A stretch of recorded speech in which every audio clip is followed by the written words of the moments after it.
Ben Stiller's forgotten Disney movie was a $17.6 million flop that became a cult classic, and it's still worth watching today on Disney+. Ben Stiller scored one of his earliest starring roles in the Disney dark comedy Heavyweights, and although it was a box office bomb on its initial release, it's since been deservingly reappraised as a cult classic.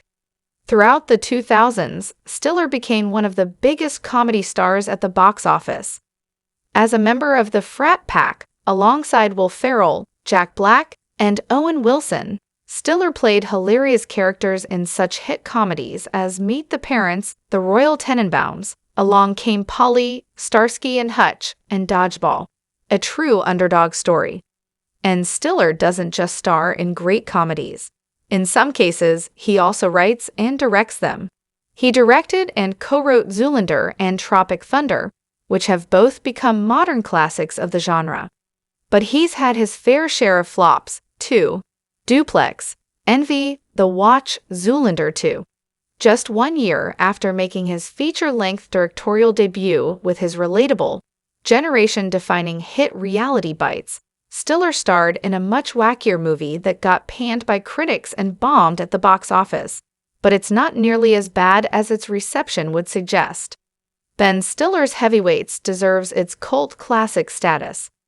In 1995, the Mighty Ducks screenwriter Steven Brill made his directorial debut with Heavyweights, based on a script he co-wrote with future Knocked Up director Judd Apatow. Heavyweights takes place at a weight loss camp for boys. Stiller plays the megalomaniacal fitness entrepreneur who takes over the camp and sucks all the fun out of it, prompting the kids to stage a coup and overthrow him.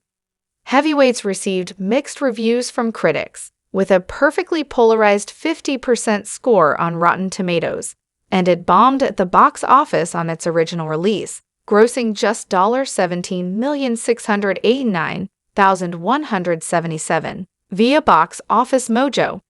Heavyweights ultimately found an audience through home video and airings on cable TV. The box office failure of Heavyweights can mostly be attributed to a tonal tug-of-war between the filmmakers and the studio. Disney wanted a typical family-friendly comedy they knew how to market, but the movie Brill and Apatow wrote was much darker and more demented than the average Disney film. Heavyweights has since been reevaluated as a cult classic, and it's a must-see for Stiller fans. Tony Perkis is basically a prototype of White Goodman. The humor is definitely a little dated.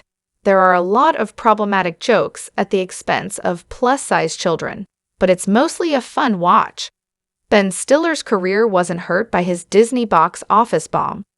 Although Heavyweights underperformed at the box office, it wasn't much of a blow to Stiller's career.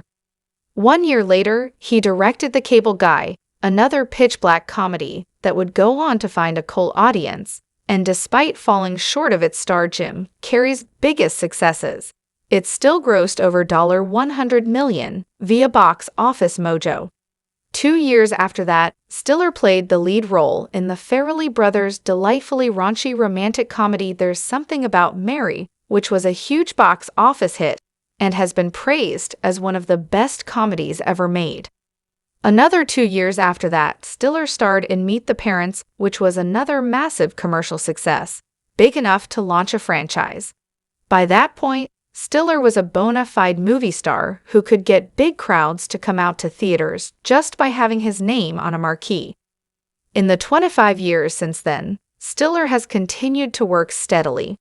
In recent years, he's focused more on directing, scoring one of the biggest critical hits of his career with Severance, but he still stars in the occasional comedy movie. Heavyweights is an underrated Ben Stiller movie, and so are these. Heavyweights is an underrated gem, and it's far from the only underrated gem of Stiller's career. For every big hit like Dodgeball or Meet the Parents, there's a great movie that fell by the wayside.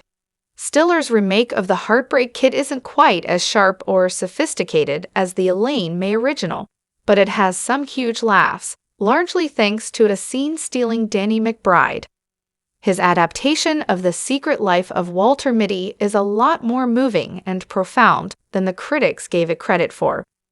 For every big hit like Dodgeball or Meet the Parents, there's a great movie that fell by the wayside. Stiller's 2017 movie Brad Status, written and directed by the White Lotus creator Mike White, is a great little grounded comedy touching on relatable insecurities like jealousy and empty nest syndrome. Most recently, Ben Stiller starred in the Christmas-themed Nutcrackers, which received mostly negative reviews from critics. While Nutcrackers does admittedly follow a pretty familiar formula of a grumpy loner reluctantly warming up to the children placed under his care, it's a really funny, really sweet take on that formulaic story.